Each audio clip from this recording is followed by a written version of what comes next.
Hello friends, and welcome back to Miss Kasten's virtual art room. This week we are going to be learning about the artist Romero Britto, and we are going to be making our February hearts in the style of Romero Britto. Here's my example. What you will need for this project is a spray bottle of water, or if you have a cup of water that you can just dip your fingers in and flick, that works too. You need a black permanent marker, has to be permanent, or you can use a crayon. You're gonna need washable markers like these, a piece of scrap paper, a piece of aluminum foil, and a piece of paper for your artwork. Okay, so I'm gonna get started by putting down my scrap piece of paper. I have that just because I'm going to be taking my lines all the way to the edge of my paper.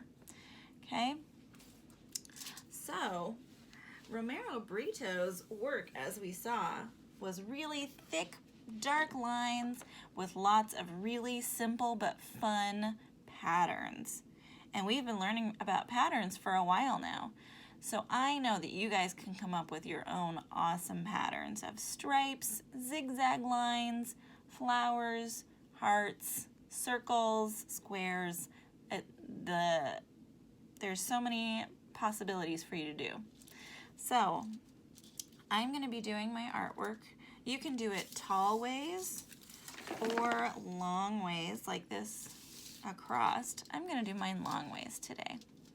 All right, so make sure you have a nice clear workspace. To do those nice thick bold lines, we're going to do two lines together. I'm going to start by making my heart shape. Let's do that first. So here's a heart shape. All right, so I have a nice black line, but I want it to be a thick line. So I'm just going to draw another line right next to it.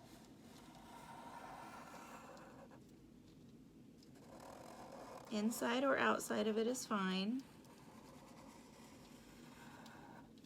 And then I'm just going to, with nice long strokes, fill that in.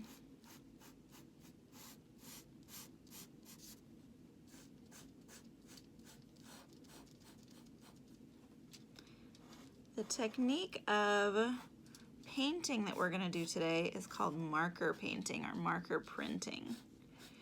And I know that my K1 and 2 friends did this last week, but I know that some of my other friends in 3rd, 4th, and 5th grade have done this when we were in school, maybe last year or the year before.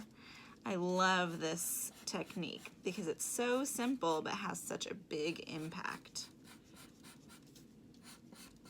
All right, so there's my nice thick bold lines. You can just do one heart, or you can fill the space with hearts. So I'm going to do all of my hearts.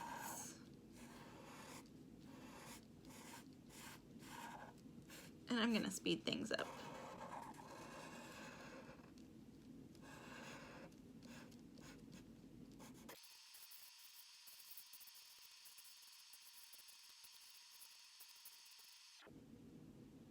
All right, now I have all of my hearts. I'm going to add my lines and patterns. So I'm going to split my heart in half with another thick, bold line. Again, notice that I'm doing long strokes. I'm not filling it in like that.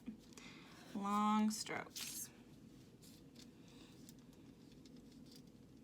Some of them you don't have to do a line all the way through. That's up to you. Some of your lines can go all the way across the page.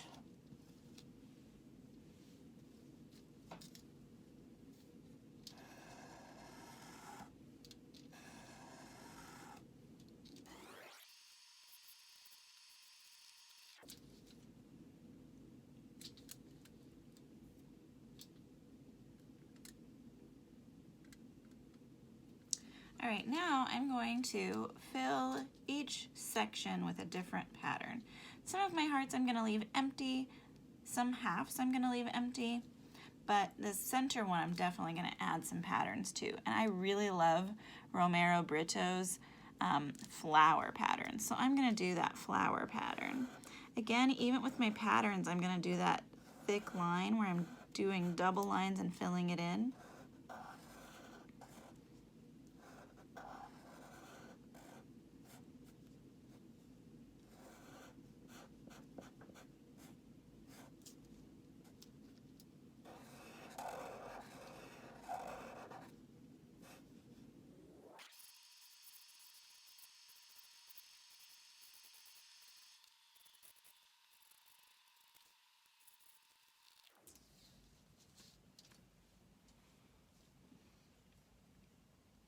Once you're done, don't forget to put your name at the bottom.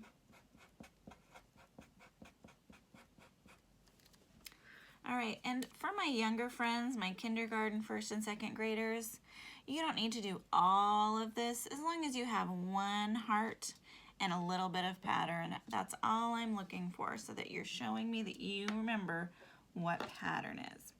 All right, now we can put our drawing to the side, and we are done with our scrap paper. I'm going to pull my drawing back over, and I am going to trace it with any color washable marker so that I know what area to fill in.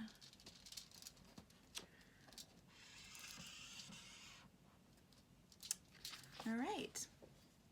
Now, using any colors I want, but I would recommend using either warm colors or cool colors.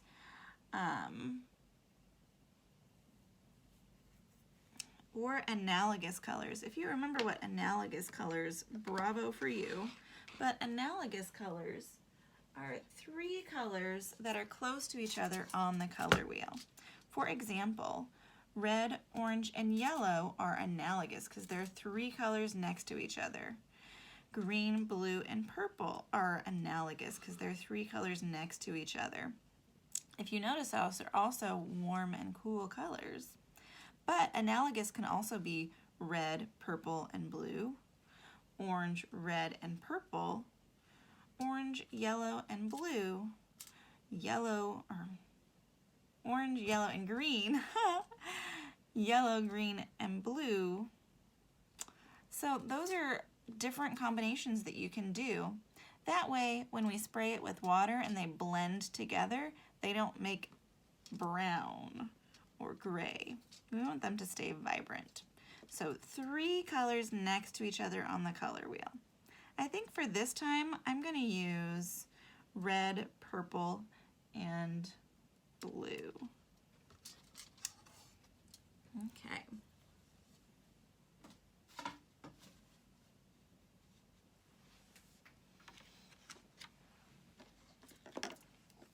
So you want to, instead of using the tip of your marker, so we don't want to do the tip because then that would take forever to fill in just a small space. Use the wide edge so that you can fill in more space more quickly. So I'm going to just choose sections at random and fill them in. Okay, I said red, blue, and purple, right? Yeah. So I'm going to use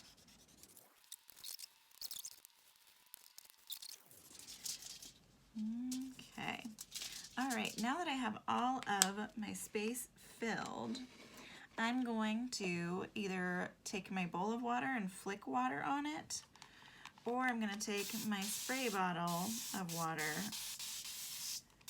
and put some water on it. You don't want to do too much water or else you might just damage your paper. Now I'm going to take my drawing and I'm going to flip it on the back side so I see the back.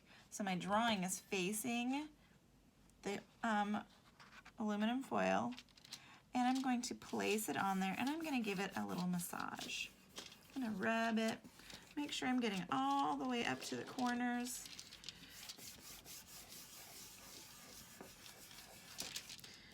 Give Give it a nice massage. All right, and the fun part about this is that you never know exactly what it's gonna look like when you flip it back over. So it's always really exciting. All right, let's see what I got. Ooh, so cool. All right, guys, I hope that you have a lot of fun with this project this week. And don't forget that you need to take a picture and turn it in on Seesaw. I can't wait to see what you guys do. Have a great week. Bye.